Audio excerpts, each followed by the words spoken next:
Sir, ഇപ്പം ഈ വീഡിയോയിൽ നമ്മൾ കോട്ടയത്തെ നിയമസഭാ മണ്ഡലം കൂടി പെട്ടെന്ന് ഒരു ഓട്ടപ്രദക്ഷിണം നടത്തുകയാണ്. കോട്ടയത്ത് 9 നിയമസഭാ മണ്ഡലങ്ങളുള്ളത്. അതിൽ 5 LDFിൻ്റെ കീഴിലും 4 UDFിലും ഒരു സംവരണ മണ്ഡലമാണ് ഉള്ളത്. ചില പ്രത്യേകതകൾ ഇക്കുറി കോട്ടയത്തുണ്ട്. ക്രിസ്തീയ സ്ഥാനാർത്ഥികൾ മത്സരിക്കുന്ന പാലാ, പൂഞ്ഞാർ, കാഞ്ഞിരപ്പള്ളി. നമുക്ക് അതിൽ നിന്ന് തുടങ്ങാം. ഇതെന്ത് വ്യത്യാസം വരുത്തും? ഇവിടെയൊക്കെ സ്വാധീനം വർദ്ധിപ്പിക്കാനോ ജയിക്കാനോ BJPക്ക് സാധിക്കുമോ? അത് പറഞ്ഞുകൊണ്ട് നമുക്ക് കോട്ടയം ജില്ലയിലേക്ക് കടക്കാം. പൂഞ്ഞാർ, കാഞ്ഞിരപ്പള്ളി, പിന്നെ പാല.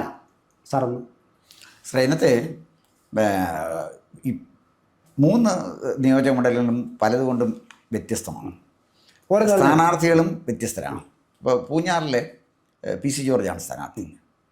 പാലായിൽ ഷോൺ ജോർജും ജോസ് കെ മാണിയും പിന്നെ അവിടുത്തെ മുൻ MLAയുമായിട്ടുള്ള ഒരു ഫൈറ്റാണ്, ഒരു ത്രികോണ മത്സര സിസ്റ്റമാണ് അവിടെ ഉള്ളത്. കാഞ്ഞിരപ്പള്ളിയിലേക്ക് പോയാൽ ജോർജ് കുര്യൻ ആണ് സ്ഥാനാർത്ഥി. അതുപോലെ തന്നെ പിന്നെ എതിർ സ്ഥാനാർത്ഥി ഡോക്ടർ ജയരാജാണ്. അതാണ് അവിടുത്തെ ഒരു സ്ഥിതി. പിന്നെ BJPയുടെ ഒരു സ്ഥാനാർത്ഥിയുണ്ട്, ഞാൻ പേര് ഓർക്കുന്നില്ല, ഞാൻ പറയാം. അപ്പോൾ നമുക്കൊരു കാര്യം ചെയ്യും സാറേ, ഓരോ മണ്ഡലമായിട്ട് എടുക്കാം. എന്തോ ഓരോ മണ്ഡലമായിട്ട്. അപ്പോൾ ഇത് നമുക്കൊരു കാര്യം ചെയ്യും, പിന്നെ പൂഞ്ഞാറെടുക്കാം. ആദ്യം പൂഞ്ഞാറെടുക്കാം സാർ. ഇപ്പോൾ പൂഞ്ഞാറാണെങ്കിൽ സെബാസ്റ്റ്യൻ കുളത്തുങ്കൽ കേരള കോൺഗ്രസ് എമ്മിന്, PC George BJP, AJ Sebastian Congress. അപ്പോൾ ഇതിനകത്ത് നമ്മുടെ PC ജോർജിൻ്റെ വിജയസാധ്യതയാണ് പലരും. PC ജോർജാണ് ടഫ് ഫൈറ്റ് കൊടുക്കുന്നത്. ഇപ്പോൾ കഴിഞ്ഞ തവണ മത്സരിച്ചപ്പോൾ കിട്ടിയ സെക്കൻഡ് വന്ന ഒറ്റയ്ക്ക് മത്സരിക്കുമ്പോൾ അപ്പോൾ സ്വാഭാവികമായിട്ടും ഇക്കുറി BJPയുടെ ഒരു പിന്തുണയുണ്ടപ്പോൾ എന്തെങ്കിലും ഒരു സാധ്യത അദ്ദേഹത്തിന് PC ജോർജിന് കാണുന്നുണ്ടോ? കാണുന്നുണ്ട് സാറേ. കാരണം PC ജോർജ് ഒറ്റയ്ക്ക് ഇന്ന് അവിടെ ജയിച്ചിട്ടുണ്ട്. പക്ഷേ ഒറ്റയ്ക്ക് ഇന്ന് ജയിക്കുമ്പോഴത്തെ ഡെമോഗ്രഫി, വോട്ട് ഒക്കെ വ്യത്യസ്തമുണ്ട്. അപ്പം അത് കഴിഞ്ഞ് അദ്ദേഹം കേരള കോൺഗ്രസ് ആയിട്ടും മത്സരിച്ചിട്ടുണ്ട്. വളരെ ചുരുങ്ങിയ 1000-1200 വോട്ടിൻ്റെ ഭൂരിപക്ഷത്തിലും ജയിച്ചിട്ടുണ്ട്. വലിയ ഭൂരിപക്ഷത്തിലും അദ്ദേഹം അവിടെ ജയിച്ചിട്ടുണ്ട്. അപ്പോൾ പൂഞ്ഞാറിലെ ജയിക്കുകയും ഭൂരിപക്ഷം കുറയുകയും കൂടുകയും അവസാനം തോക്കുകയും ചെയ്ത ചരിത്രം PC ജോർജിന് അവിടെ ഉണ്ട്. പക്ഷെ PC ജോർജിൻ്റെ ഇപ്പോഴത്തെ ഒരു പ്രത്യേകത എന്താണെന്ന് ചോദിച്ചാൽ, PC ജോർജ് ധീരമായി പടക്കളത്തിലുണ്ട്. സന്നാഹമായിട്ട് ഒരു സൈന്യവും അദ്ദേഹത്തിനോടുണ്ട്. യുദ്ധത്തിന് നേതൃത്വം കൊടുക്കാനും അദ്ദേഹം തയ്യാറാണ്. കേരളത്തിൽ ഇന്ന് എത്തിയിരിക്കുന്ന വലിയൊരു പ്രശ്നം, ക്രൈസ്തവ സമൂഹം എത്തിയിരിക്കുന്ന അവർക്കൊരു നേതാവില്ല എന്നുള്ളത്. വേറെ ഏതെങ്കിലുമൊക്കെ സമൂഹത്തിന് പൊളിറ്റിക്കൽ ലീഡേഴ്സ് ഉണ്ട്, അല്ല സമുദായ നേതാക്കന്മാരല്ല, പൊളിറ്റിക്കൽ ലീഡേഴ്സ് ഉണ്ട്. സമുദായ നേതാക്കന്മാർ കർത്തയില്ല സാറേ. ഉദാഹരണത്തിന് ഈഴവ സമുദായത്തിന് വെള്ളാപ്പള്ളി നടേശൻ സമുദായ നേതാവ് മാത്രമാണ്. പക്ഷേ ആ സമുദായത്തിനെ പ്രതിനിധീകരിക്കുന്ന വേറെ നേതാക്കന്മാർ വരണം. ഉദാഹരണത്തിന് ഈഴവ സമുദായത്തിൽ നിന്ന് വന്നതല്ലേ പിന്നെ R ശങ്കർ, KR ഗൗരിയമ്മ, വയലാർ രവി, ഇതൊക്കെ ആ കമ്മ്യൂണിറ്റിയിൽ നിന്ന് വന്ന ആളുകളാണല്ലോ. അതുപോലെ തന്നെ നായർ സമുദായത്തിന് K കരുണാകരനുണ്ട്, C അച്യുതമേനോന്, EK നയനാർ, ഇവരെല്ലാം കമ്മ്യൂണിറ്റിയെ പ്രതികരിച്ച് വന്ന, അവരൊന്നും സമുദായ സംഘടനയുടെ വക്താക്കളല്ലെന്ന് ഞാൻ ഈ പറഞ്ഞു. ഇപ്പോൾ പുതിയ തലമുറയിലേക്ക് വരുമ്പോൾ BD സതീശനായാലും ശരി, KC വേണുഗോപാലായാലും അതല്ല രമേശ് ചെന്നിത്തലയായാലും അവരെല്ലാം ആ കമ്മ്യൂണിറ്റിയിൽ നിന്ന് വരുന്നതാണ്. കമ്മ്യൂണിറ്റിക്ക് അവരെ കൊണ്ട് പ്രയോജനമുണ്ടോ ഇല്ലയോ എന്നുള്ളതല്ല, അവർ പൊതുവെ ഒരു അക്സെപ്റ്റഡ് ലീഡേഴ്സാണ്. അങ്ങനെ കേരളത്തിലെ പൊതുസമൂഹം അംഗീകരിക്കുന്ന ഒരു ക്രൈസ്തവ നേതാവിനെ അല്ലെങ്കിൽ വളർത്തിയെടുക്കാൻ സഭകൾ അനുവദിച്ചില്ല എന്നുള്ളതാണ്. ഒരു നേതാവ് വളർന്നെന്നാൽ സഭ അവരുടെ കുഞ്ഞാടാക്കി മാറ്റും. അതോടുകൂടി അയാളെ ജനം തമസ്കരിക്കും. സഭയുടെ നിയന്ത്രണത്തിൽ നിന്ന് മാറി നിന്ന് വളർന്നു വന്ന ഒരാളാണ് ഉമ്മൻചാണ്ടി. ഉമ്മൻചാണ്ടി ഒരിക്കലും സഭയുടെ വക്താവല്ലായിരുന്നു. കാരണം അദ്ദേഹം യാക്കോബായ സഭയ്ക്ക് അനുകൂലമായി നിലപാടെടുത്തു എന്ന് പറഞ്ഞ് ഓർത്തഡോക്സ് സഭ അദ്ദേഹത്തിനെതിരെ യുദ്ധം പ്രഖ്യാപിച്ചാണ്. അദ്ദേഹത്തെ ഏറ്റവും അധികം അപമാനിക്കാൻ ശ്രമിച്ചതും അദ്ദേഹത്തെ തകർക്കാൻ ശ്രമിച്ചതും ഇപ്പോഴത്തെ കത്തോലിക്ക ബാവയാണ്, മാത്യൂസ് തൃതീയൻ. പഴയ കത്തോലിക്ക ബാവ അദ്ദേഹത്തിനെ സഹായിച്ചിട്ടുണ്ട്, പിന്നത്തെ കത്തോലിക്ക ബാവ അദ്ദേഹത്തെ എതിർത്തുമുണ്ട്. അനുകൂലിച്ചപ്പോഴും ഉമ്മൻചാണ്ടി ജയിച്ചിട്ടുണ്ട്, എതിർത്തപ്പോഴും ഉമ്മൻചാണ്ടി ജയിച്ചിട്ടുണ്ട്. 970 മാണി സാർ പാലായിൽ നിൽക്കുമ്പോൾ പാലായിൽ ബിഷപ്പ് എല്ലാം അദ്ദേഹത്തിനെതിരായിരുന്നു. മാണി സാർ പാലായിൽ ജയിച്ചു, കത്തോലിക്ക സഭ തോറ്റു, അവരുമായിട്ടായിരുന്നു മത്സരം. അപ്പോൾ എന്ന് പറഞ്ഞാൽ അതേസമയം ഒരിക്കലും സഭയ്ക്കെതിരായിട്ട് മാണി സാർ നിലപാട് സ്വീകരിച്ചിട്ടില്ല. സഭയ്ക്കൊരാവശ്യം വന്നാൽ ന്യായമായ ആവശ്യമാണെങ്കിൽ അവരെ സഹായിക്കും. ഇത് ഞാൻ പറഞ്ഞു വന്ന ഒരു സിസ്റ്റത്തിൻ്റെ കാര്യമാണ് പറഞ്ഞത്. ഇപ്പോഴേ അങ്ങനെ വയ്ക്കാനൊരു നേതാവ് സാറിന് പറയാമോ? ക്രൈസ്തവരിൽ അവർ അനുഭവിക്കുന്ന ഒരു വലിയ അഭാവമാണ്, അതൊരു ഗ്യാപ്പാണ്. അതെ, അവർക്കൊന്ന് പറയാനൊരാൾ വേണ്ടേ? അത് കേന്ദ്രത്തിലായാലും ശരി കേരളത്തിലായാലും അവർക്ക് വേണ്ടി സംസാരിക്കാൻ ഒരാൾ വേണമല്ലോ. അതാ പാലാ ബിഷപ്പിനെ അറ്റാക്ക് ചെയ്തപ്പോൾ SDPക്കാർ അറ്റാക്ക് ചെയ്തപ്പോൾ ചാടി ഇറങ്ങിച്ചെല്ലാം PC ജോർജ് അല്ലേ ഉണ്ടാക്കുന്നുള്ളൂ, വേറെ ആരോട്ടില്ല. പാലായിലോട്ടാണ് പോയ പൂഞ്ഞാറിൽ നിന്നും.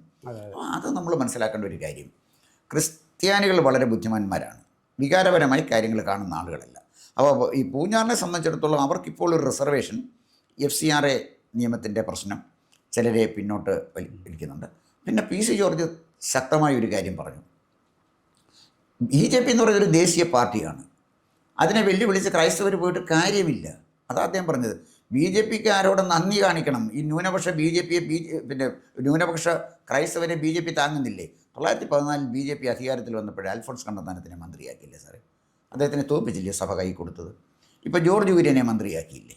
സാർ ആലോചിച്ച് നോക്ക്. ക്രൈസ്തവരുടെ നേതാവിനെ അംഗീകരിക്കാൻ BJP തയ്യാറാണ്. പക്ഷേ സഭ പറയുന്ന അനുസരിച്ച് പോകാൻ BJPക്ക് തയ്യാറല്ല. എന്ന് സഭ പറയുന്നത് BJP അനുസരിക്കുന്നോ അന്ന് BJPക്ക് ഇന്ത്യയിൽ പ്രസക്തി നഷ്ടപ്പെടും. BJP ഒരു ജനാധിപത്യ പാർട്ടിയായിരുന്നു. ഭൂരിപക്ഷ സമുദായത്തിനെ പ്രതികരിക്കുക, ആ സംസ്കാരത്തിനെ പ്രതികരിക്കുന്ന പാർട്ടിയായിട്ടാണ് BJP ഇവിടെ നിലനിൽക്കുന്നത്. അതുകൊണ്ടാണ് ഞാൻ കഴിഞ്ഞ വീഡിയോയിൽ പറഞ്ഞത് FCRA ഭേദഗതി നിയമം പിൻവലിച്ചാൽ പിന്നെ ഈ പാർട്ടിക്ക് പ്രസക്തിയില്ല എന്ന് പറഞ്ഞത്. FCRA ഭേദഗതി നിയമം കൊണ്ടുവരാൻ തൻ്റെ ഇടമുള്ളൊരു പാർട്ടി BJPയേ ഉള്ളൂ. അതുകൊണ്ടാണ് ഞാൻ BJPയെ സപ്പോർട്ട് ചെയ്യുന്നത്. ദേശീയ പൗരത്വ നിയമം കൊണ്ടുവരാൻ കഴിയുന്ന പാർട്ടി BJPയേ ഉള്ളൂ. അതുകൊണ്ടാണ് ഞാൻ BJPയെ സപ്പോർട്ട് ചെയ്യുന്നത്. 370 വകുപ്പ് റദ്ദാക്കാൻ കഴിയുന്ന ഒരു പാർട്ടി BJPയേ ഉള്ളൂ. അതുകൊണ്ടാണ് സാറേ ഞാൻ BJPയെ സപ്പോർട്ട് ചെയ്യുന്നത്. ഞാനൊരു ഇന്ത്യൻ പൗരനാണ്. അതുകൊണ്ടാണ്. അല്ല സഭ പറയുന്നിടത്ത് പോവുകയും സഭാ നേതാക്കന്മാരുടെ കൈമുത്തി നടക്കുകയും ചെയ്യുന്ന കോൺഗ്രസ്സുകാരുടെ നേതാക്കന്മാരുടെ ലെവലിലേക്ക് ഇവർ പോയി കഴിഞ്ഞാൽ പിന്നെ ഈ പാർട്ടിക്ക് പ്രസക്തി എന്താ? ഇത് തിരിച്ചറിഞ്ഞ PC ജോർജ്. അതുകൊണ്ടാണ് അദ്ദേഹം പറഞ്ഞത് നിങ്ങൾ കാലത്തിനനുസരിച്ചുള്ള മാറ്റം നിങ്ങൾ നോക്കണം. അപ്പോൾ മതമേലധ്യക്ഷന്മാർ അവർക്ക് പോകാൻ പറ്റുന്നൊരു പരിധിയുണ്ട്. അദ്ദേഹം ഉപയോഗിച്ച വാക്ക് ഊളത്തരം പറയരുതെന്നുള്ളതാണ്. ഊളത്തരത്തിന് അൺപാർലമെൻ്ററി ആണെങ്കിൽ ഊളത്തരം എന്നല്ലേ പറയാനൊക്കത്തുള്ളൂ. ചില മതമേലധ്യക്ഷന്മാരുടെ പ്രസ്താവനകൾക്ക് ഏറ്റവും അനുയോജ്യമായ പ്രയോഗം തന്നെയാണ് PC ജോർജ് നടത്തിയിരിക്കുന്നത്. ഞാൻ പറഞ്ഞു വന്നത് PC ജോർജ് അങ്ങനെ ഒരു സ്റ്റാൻഡ് എടുത്തിരിക്കുകയാണ്. അതിനെ അനുകൂലിക്കുന്ന ശക്തമായ വിഭാഗങ്ങൾ ക്രൈസ്തവരിലുണ്ട്. അവരുടെ സ്റ്റേറ്റ്മെൻറ്റ് പത്രത്തിൽ അടിച്ചു വരുന്നില്ലെന്നേ ഉള്ളൂ. അപ്പോൾ പൂഞ്ഞാറിൽ PC ജോർജ് സ്വീകരിച്ചിരിക്കുന്ന ഒരു സമീപനം കേരളത്തിൽ ആകമാനം ക്രൈസ്തവരുടെ ഇടയിൽ ചലനം ഉണ്ടാക്കിയിട്ടുണ്ട്. പിന്നെ അദ്ദേഹത്തിൻ്റെ പ്രതിയോഗിക്കുന്ന കുളത്തിങ്കിൽ അദ്ദേഹം ഒരു നിശബ്ദ സാന്നിധ്യമായിരുന്നല്ലോ നിയമസഭയിൽ. അല്ലാതെ എങ്ങനെ ഒരാൾ അവിടെ നിയമസഭയിലുണ്ടെന്ന് നമുക്കറിയത്തില്ല, രേഖയിലുമില്ല. അവർ പ്രസംഗിച്ചെങ്കിലല്ലേ രേഖയിലൊക്കെ വരത്തുള്ളൂ. യാത്രപ്പടിയും മറ്റേ ആനുകൂല്യത്തിൻ്റെയൊക്കെ രേഖയുള്ളൂ. പിന്നെ കോൺഗ്രസിൻ്റെ നേതാവും വലിയ പ്രസക്തനൊന്നുമല്ല. അതുകൊണ്ട് ഞാൻ പൂഞ്ഞാറിലൊരു സാധ്യത കാണുന്നത് PC ജോർജിലാണ്. പൂഞ്ഞാറിലെ ക്രൈസ്തവർ ബുദ്ധിമാന്മാരാണെങ്കിൽ അവർ PC ജോർജിനെ കൈവിടത്തില്ല. അതേ എനിക്ക് പറയാനുള്ളൂ. കാരണം ഇന്ത്യ ഭരിക്കാൻ ഇവരൊന്നും വേണ്ട, മോദി ഭരിച്ചോളൂ ഇന്ത്യ, അതൊന്നും കുഴപ്പമൊന്നുമില്ല. സാർ ഇനിയൊക്കെ ഒരു ഓട്ടപ്രദർശനം പല മണ്ഡലം നടത്താനുണ്ട്. അപ്പോൾ ഇതിനകത്ത് വൈക്കത്തൊഴികെ സിറ്റി എംഎൽഎമാരെല്ലാം മത്സരിക്കുന്ന ഒരു കാഴ്ചയാണ് കോട്ടയത്തുള്ളത്. പിന്നെ പുതുപ്പള്ളിയിൽ ഒരു ഹിന്ദു സ്ഥാനാർത്ഥിയാണ് ഉള്ളത്. പിന്നെ കടുത്തുരുത്തി, ചങ്ങനാശ്ശേരി, കേരള കോൺഗ്രസുകൾ തമ്മിലാണ് അവിടെ മത്സരിക്കുന്നത്. പിന്നെ മന്ത്രിമണ്ഡലമായ അവിടെ ഏറ്റുമാനൂരുണ്ട്, വാസവൻ്റെ. നമുക്ക് പല മണ്ഡലങ്ങൾ കവർ ചെയ്ത് വരാനുണ്ട്. വളരെ സ്പീഡിൽ നമുക്ക് പാലായിലാണെങ്കിൽ വളരെ ചുരുക്കി നമുക്ക് ഈ മണ്ഡലത്തിൽ കൂടി കടന്നു വരാം. പാലായിലാണെങ്കിൽ മാണി സി കാപ്പനാണ്, ജോസ് കെ മാണിയാണ്, ഷോൺ ജോർജാണ്. ഇവിടെ ഒരു വലിയ ടഫ് ഫൈറ്റ് ഇപ്പം നടക്കുന്നുണ്ട്. വളരെ ചുരുക്കി സാറ്. അവിടെ മാണി സി കാപ്പനാണ് സിറ്റിംഗ് MLA. ജോസ് കെ മാണിയുടെ ജീവൻ മരണ പോരാട്ടമാണ്. ഒപ്പം ഷോൺ പിന്നെ ജോർജ് വന്നിട്ടുണ്ട്. അപ്പോൾ ഷോണിൻ്റെ വരവ് നിസ്സാരമായൊരു കാര്യമല്ല. BJPയുടെ അവിടെ പണ്ട് കാലത്ത് കിട്ടിയ വോട്ട് മാത്രം എടുത്ത് ഷോൺ ജോർജിൻ്റെ വിജയസാധ്യതയെ നമുക്ക് കാണാൻ പറ്റില്ല. എന്തായാലും ഷോൺ ജോർജ് സജീവമായൊരു സാന്നിധ്യമാണ് അവിടെ. പിന്നെ സിറ്റിംഗ് MLA എന്നുള്ള നിലയിൽ മാണി സി കാപ്പന് അവിടെ തീർച്ചയായിട്ടും സ്വാധീനമുണ്ട്. മാണി സാറിൻ്റെ മകൻ എന്നുള്ള നിലയിൽ ജോസ് കെ മാണി, അത് കേരള കോൺഗ്രസിൻ്റെ ചെയർമാൻ എന്നുള്ള ജോസ് കെ മാണിക്കും സ്വാധീനമുണ്ട്. അപ്പോൾ അവർ നടത്തുന്ന ഈ ശക്തമായ ഫൈറ്റിൽ തെരഞ്ഞെടുപ്പ് ഫലം മാറിയും മറിഞ്ഞും വരികയാണ്. ഒരാൾ ജയിക്കും, 2 പേര് തോൽക്കും. ഒരാൾ ജയിക്കും, 2 പേര് തോൽക്കും. തോൽക്കുന്നതിൽ പിന്നെ മാണി സി കാപ്പനാണെങ്കിൽ അദ്ദേഹത്തിൻ്റെ രാഷ്ട്രീയം തീർന്നു, അതിനപ്പുറത്ത് വേറെ കാര്യങ്ങളൊന്നുമില്ല. ഷോൺ ജോർജ് ആണെങ്കിൽ തോറ്റാലും അദ്ദേഹത്തിന് വീണ്ടും ഒരു പിന്നെ ഒരു വാല്യമുണ്ട്, അതെ, അതിന് പ്രശ്നമില്ല. ജോസ് കെ മാണി തോറ്റാൽ, ഞാൻ വിജയത്തെക്കുറിച്ചല്ല പറയുന്നത്, തോൽവിയെക്കുറിച്ചാണ്. ജോസ് കെ മാണി തോറ്റാൽ അദ്ദേഹത്തിൻ്റെ രാഷ്ട്രീയ പ്രാധാന്യമേ ഭാവി അപ്രസക്തമായി കഴിഞ്ഞു തോറ്റാൽ. അതുകൊണ്ട് ആര് തോക്കും എന്നുള്ളതാണ് പാലായെ സംബന്ധിച്ചിടത്തോളം ഏറ്റവും പ്രധാനപ്പെട്ട ഒരു കാര്യം.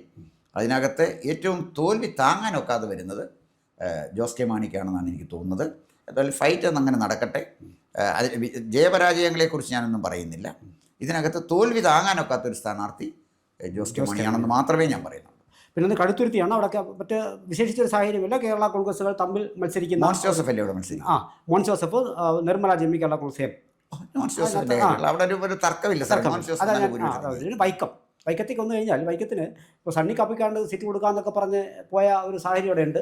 അവിടെ ചില വിഷയങ്ങളൊക്കെ നടക്കുന്നുണ്ട്. അവിടെ P Pradeep CPI, K Binimol അവിടെ ശക്തിയായ ഒരു സ്ഥാനാർത്ഥിയാണ് കോൺഗ്രസിൻ്റെത്, പിന്നെ കെ അജിത്ത് പിന്നെ BJP. ഇതാണ് അവിടുത്തെ വൈക്കത്തെ ഒരു സാഹചര്യം. വൈക്കത്തെ ഒരു കുറച്ച് കാര്യങ്ങളൊക്കെ കൂടി സൂചിപ്പിച്ചിട്ട് നമുക്ക് അടുത്തിലേക്ക് പോകാം. സാറേ, വൈക്കത്തെ CPIയുടെ ശക്തി കേന്ദ്രമാണ്. CPIയിലെ പല പ്രമുഖരും രാജിവെച്ച് BJPയിലോട്ടാണ് പോകുന്നത് ഇപ്പോഴും. എന്ന് പറഞ്ഞാൽ CPIയുടെ പ്രസക്തി കേരള രാഷ്ട്രീയത്തിൽ ഇല്ലാതായിക്കൊണ്ടിരിക്കുകയാണ്. ബുദ്ധിമാന്മാരായ ആളുകളൊക്കെ മറ്റൊരു കളത്തിലേക്ക് ചാടിക്കഴിഞ്ഞു. ചിലരൊക്കെ ദേശീയ പാർട്ടി എന്നുള്ള നിലയിൽ BJPയിലേക്ക് പോയി. കഴിഞ്ഞ ദിവസങ്ങളിലും അവർക്കുണ്ടായിരുന്നു പോയിട്ടുണ്ട്. അപ്പോൾ അതുകൊണ്ട് ഈ പിന്നെ കണ്ണുമടച്ച് ഇടതുപക്ഷത്തിന് ഇന്നത്തെ സാഹചര്യത്തിൽ വൈക്കത്ത് ജയിച്ചു വരാം എന്ന് പറയാൻ നമുക്ക് പറ്റില്ല. പക്ഷേ ഒരു ചെറിയ എഡ്ജ് തീർച്ചയായിട്ടും ഇടതുപക്ഷത്തിന് വൈക്കുണ്ട്. അത് സ്വാഭാവികമായിട്ട് വൈക്കത്തിൻ്റെ സ്വഭാവം വെച്ചിട്ടാണ് അത് വെച്ചിട്ടുണ്ട്. പിന്നെ നമ്മൾ സാർ ഏറ്റുമാനൂരാണ് മന്ത്രി VN വാസവൻ മത്സരിക്കുന്ന സ്ഥലമാണ്. നാട്ടകം സുരേഷ് കോൺഗ്രസ്, ആതിര D നായർ 2020. ഇപ്പോൾ ഇത് കാര്യം പറയുമ്പോൾ ആ കുട്ടി 2020-ലാണ് മത്സരിക്കുന്നതെങ്കിലും ആദ്യമായി നിൽക്കുന്ന ആളെങ്കിലും ഇതിനോടൊപ്പം തന്നെ സോഷ്യൽ മീഡിയയിൽ കൂടി തന്നെ ഏറ്റുമാനൂർ എന്നല്ല കേരളം കൂടി ആ പെൺകുട്ടിയെ അറിഞ്ഞു കഴിഞ്ഞിരിക്കുന്നു. വാസവൻ്റെ അത് എനിക്ക് തോന്നുന്നു വഴക്കിന് സീറ്റ് കൊടുക്കാമെന്ന് പറഞ്ഞിട്ട് അവസാനം മാറിയ സ്ഥലമാണത്. അവിടുത്തെ സാധ്യത ഒന്ന് അവിടെ എനിക്ക് തോന്നുന്നത് ഏറ്റുമാനൂർ കുറച്ചുകൂടെ സേഫ് സീറ്റ് കോൺഗ്രസ് കൊടുക്കുന്നത് വാഴക്കനായിരുന്നു കുറേ കൂടെ നല്ലത് എന്ന് തോന്നുന്നു. കാരണം വാഴക്കൻ കുറച്ചുകൂടെ സീനിയർ ലീഡറാണ്. കേരളത്തിൻ്റെ പ്രസൻസ് ഉള്ള ഒരാളാണ് ജോസഫ് വാഴക്കൻ. അത് കുറച്ചുകൂടെ നല്ലത് വാഴക്കനായിരുന്നു എന്ന് തോന്നുന്നു. എന്തായാലും ശരി, ഇപ്പോൾ നാട്ടകം സുരേഷാണ് മത്സരിക്കുന്നത്. സുരേഷ് അവിടെ അറിയപ്പെടുന്ന ആളാണ്, അല്ലെന്ന് ഞാൻ പറഞ്ഞില്ല. പക്ഷേ വാഴക്കൻ കേരളം മുഴുവൻ അറിയപ്പെടുന്ന ആളുമാണ്. അല്ല, ആ ഒരു വഴക്ക് പിന്നെ വാസവൻ്റെ ജയത്തിലേക്ക് കൊണ്ടുവന്ന് എത്തിക്കുമോ എന്നുള്ളതാണ്. അല്ല, അങ്ങനെ പറയാൻ പറ്റില്ല. എന്തായാലും ശരി, ഇപ്പോഴാ നിയോജക മണ്ഡലത്തിൽ ഒരു ചെറിയ എഡ്ജുള്ളത് വാസവൻ. അതെ, ഓക്കെ. പിന്നെ Kottayam Thiruvanchoor K Anilkumar CPM, P Anilkumar BDJS. Sir comfortable majority. Sir പിന്നെ നമ്മുടെ തിരുവഞ്ചൂരിൻ്റെ മെജോറിറ്റി മാത്രം എണ്ണിയാൽ മതി.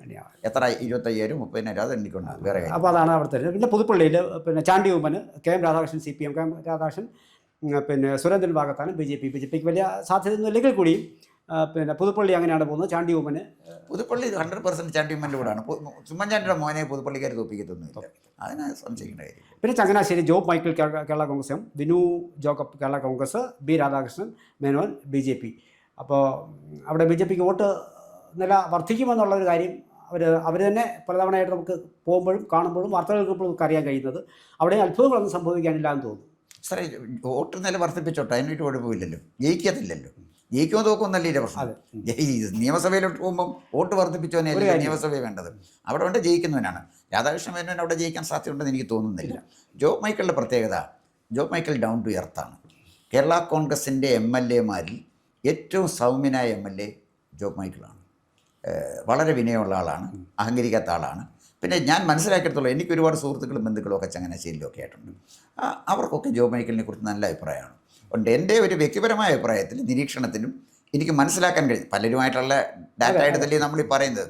അല്ല, മനോരമ സർവേ നടത്തിയവരല്ല ഞാൻ ഈ പറയുന്നത്. എനിക്ക് കിട്ടിയൊരു ഇൻഫർമേഷൻ പറയുന്നുള്ളൂ. അതുകൊണ്ട് ഉറപ്പിച്ചൊന്നും പറയുന്നില്ല.